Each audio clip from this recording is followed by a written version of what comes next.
Ang pagbabalik ni Willie Revillame sa TV5 at ang formal na pagsisimula ng kanyang bagong programa na Will to Win ay talagang pinaghahandaan at pinag-uusapan ng marami.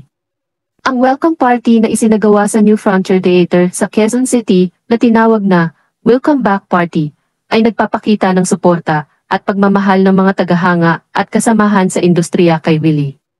Sa video greeting ni Coco Martin, isa sa mga artista na bumati kay Willie, nagbigay ito ng magandang pagbati para sa kanyang pagbabalik at para sa bagong programa.